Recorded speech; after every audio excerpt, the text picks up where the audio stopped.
Hey guys, Timothy here, and in this video I will focus on drum charts, specifically on how to get the most out of the full drum charts that I have on my website.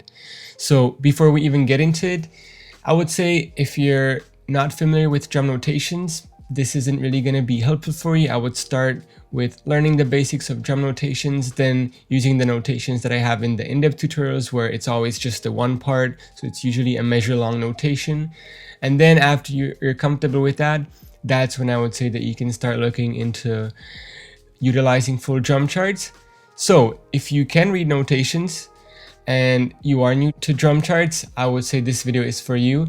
And there are many benefits of drum charts. I would say the first thing is that you can just look at the notations and you can play it right away without having to watch a breakdown video or anything like that.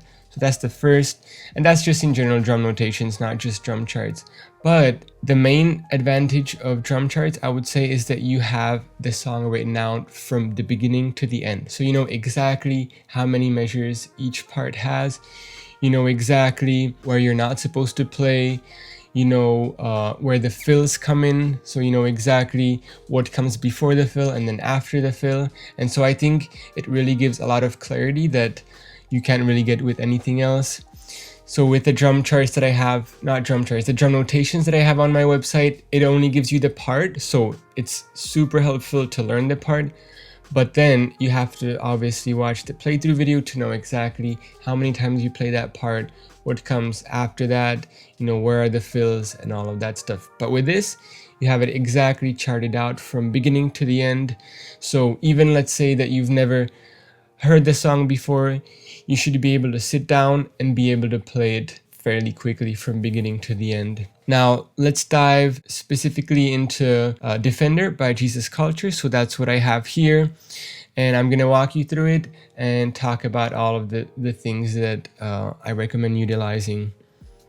So the first thing that you have here is the tempo and the time signature. So always pay attention to that. That's the first two things that you want to know.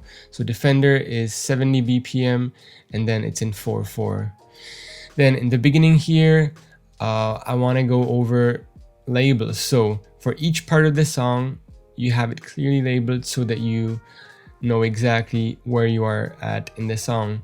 So in the beginning, you can see this and then a bunch of words written here. So what that means is that for the verse 1, verse 2, pre-chorus, chorus, and vamp, there are no drums. So instead of taking up all of that space in the drum charts and writing out all of the rests for all of the measures, it's easier to just know, okay, for these parts I'm not playing, but I'm gonna pay attention. After vamp comes verse 3, and that's where the drums come in. So that would be with the labels, and you can see that for the rest of the songs, you can see that it has always labels above the measures.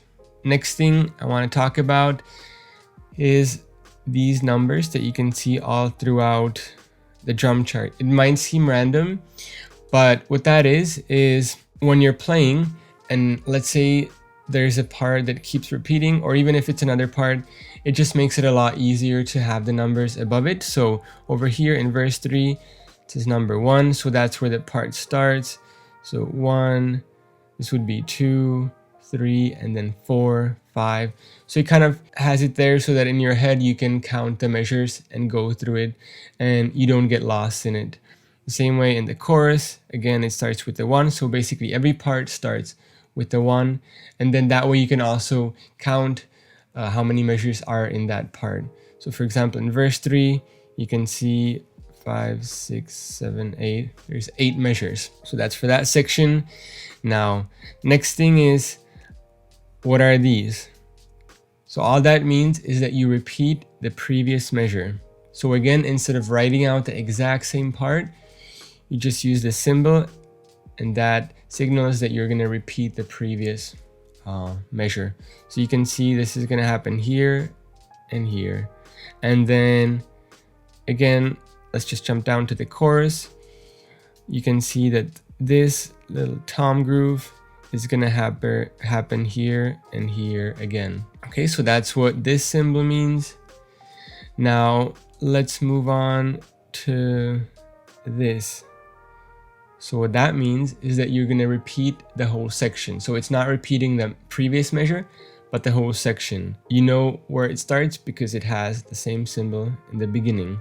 So these 4 measures are one section, and that you know that you're supposed to repeat. Okay, so now you can also see a 1 and a 2 here.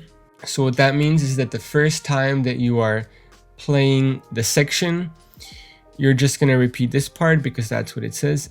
But then the second time that you're playing this section, you're going to go to number 2, which is a drum fill here.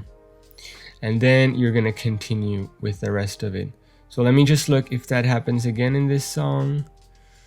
And I don't think it does. So just over here in the chorus, and you'll just know that you play it once through like this, and then the second time you play, you go to 2. If you see all throughout the drum chart, wherever it has these 2 lines, that's the end of the section. That's all that means. Now, when you look at this, what that means is that you're not going to repeat the previous measure, but the previous 2 measures. So you're going to repeat these 2. And that way it just makes it easier to chart it out as well. One more thing to notice is that when there's a longer rest, instead of doing 7 measures with the rests, what you're going to see in a lot of drum charts is this and then a number above. So what that means is that there is 7 measures of rest.